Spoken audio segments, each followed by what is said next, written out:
I'm here today and privileged to be with a gentleman that I'm sure you're familiar with. If I'm introducing you to him, you haven't been around very much. It's probably more of a reintroduction, and that is Dr. Wayne Dyer. We're here in Hawaii in his escape route where he's writing another book. And if you're not familiar with Wayne, you should be. Certainly he's written some of the best-selling books of all time in the area of personal development. Your Erroneous Zones, Pulling Your Own Strings, The Sky's the Limit, Gifts from Icus, and You'll See It When You Believe It. Wayne, I just want to first thank you for letting me get a chance to share with your family. It was great. Wasn't that great? Yeah, that was great. I walked in to see Wayne and his family, and I got attacked by 7 children. Kids know, though, Tony. I was really impressed because when they walked in, my children are very open and very loving, but very often a stranger will walk in and they are very skeptical and they check you out first, like animals do, and they jumped right onto you. So I think there's an invisible quality that people send out, and I think if you have a love for children, that says an awful lot about you. And of course I have it in great depth because my children are the most important things in my life. Yeah. And I can tell that you're a wonderful daddy too. It's nice having you there. I appreciate that very much. Well, I think one of your gifts, from my perception, is the ability to have that child be totally alive inside of you. And that's where happiness comes from when it's natural. But why don't we start out by we always start our Power Talks finding a little background on people. Sure. So why don't you tell us, where did this philosophy of no limits, this lifestyle of really living life to the fullest, where did all this come from for you? Where did it start? I know you had some painful challenges starting out in your childhood. Yeah, well, they were challenges. They weren't painful. Oh, that's good. Truly, they weren't. I grew up I spent 6 or 7 years in a series of foster homes.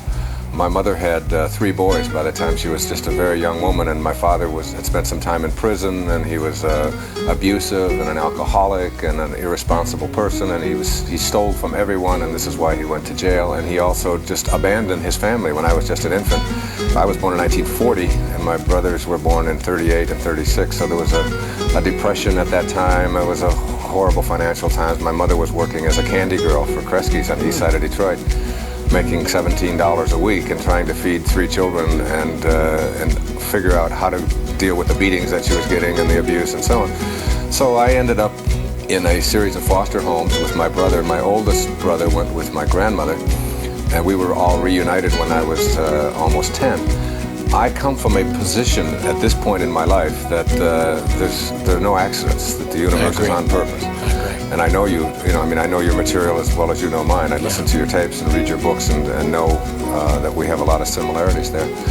And I think that the childhood experiences that you get, even the ones that we quote call painful, are lessons. And there are exams given, and we either pass them or we just keep repeating the same them. lesson, that's right, over and over again. Yeah. And so I look back upon that. I try to look back very objectively on those years when I was in a foster home and in the years when I was away from my mother and things were happening that everybody else would sort of categorize as horrible and painful.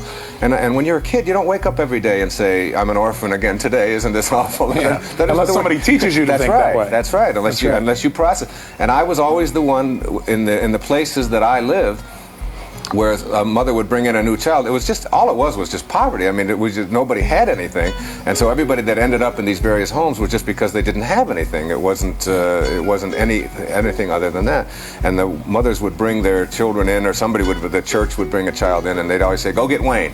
And I was always out and back either playing or meditating or having a good time, because it was on a farm. Like, I mean, there were chicken coops and there was a lot of apple trees and peach trees, and it was just, to me, it was just where I was. I mean, what else do you know? Yeah. And they'd say, where's Wayne? And I'd come and they'd say, Wayne, this is Martha. I remember one time, and this little Martha was crying and she was all upset, and they said, Wayne, teach her how to spell her name. And I was about 3 years old. I had no idea how to spell Martha.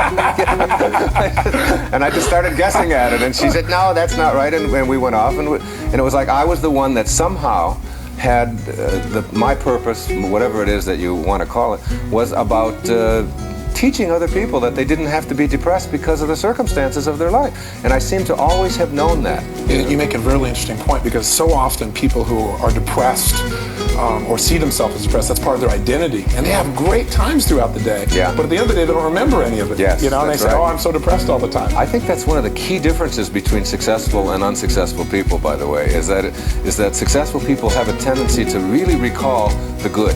Yes. They remember. I mean, I think of my days at Mrs. Scarf's house out in Mount Clemens at 231 Town Hall Road, and I think the only painful day I can ever remember was the day that her husband died, and it was just I just didn't understand. I mean, he was there one moment and he was gone the next, and the only other one is I had appendicitis when I was a child, and I got rushed to the hospital. But when I think of my time in the hospital with appendicitis in 1948.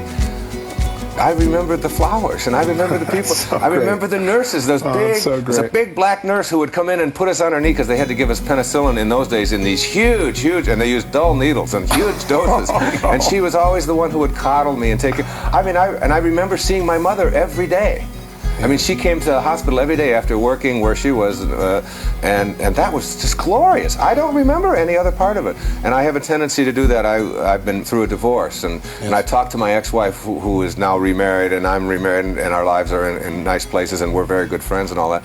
But whenever we would talk about what was going on in our marriage, she would always point out all of these things that I didn't even remember. You didn't take the kid on Halloween. I said, well, I remember being there on Halloween.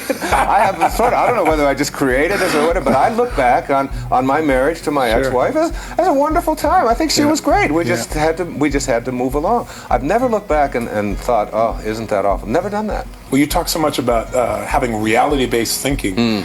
And yet, isn't reality based on whatever we focus on? Oh, yeah. Reality is just what I think about all day long. We are what we think about all day long. And it's like, that's the most important learning I think I have come to over the years, is that this body that we're in is really just like it's like a garage where we park our soul, you know.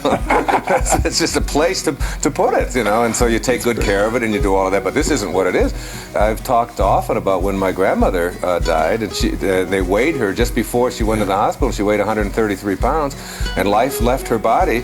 Her body didn't weigh any less. I mean, her very life, was invisible and weightless, as is everyone who's listening to it now. Yes. So you're just sort of trapped in this body temporarily, and you ought not to be thinking of it as who you are, but your reality is how you process it.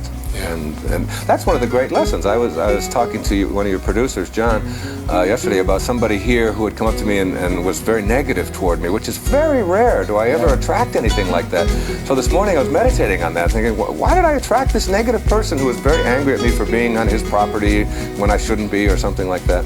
And I kept getting back into meditation, and it's like it bothered me for a whole day. And then I was like over it in a second. Satori, instant awakening. It was like, this is only a problem for you because you process it. The guy who came into your life in a negative way is just the path that he's on. Yeah. Your reality is how you are living with it. You know, it's like he came in to teach you a lesson. Yeah. And the lesson is that you don't have to process him like that any longer. And it was gone. I realized that it was all totally within my power to let him go and to send him love. And I did. I sent him a couple of books. I found out where he works, and I sent him a lesson. It may take him 20 years before he even reads it. Or he may never get it on this path. He may have to go through it all kinds of times and carry around that arrogance. But it's not mine. I don't have to own any of that. It's a wonderful. It's the most freeing thing you have in the world, to know that you can process life any way you want to. And when you say process, let's clarify that. You really mean changing the way you think about things, the way the questions you ask yourself, process the way you it focus. Internally. Absolutely. Yeah.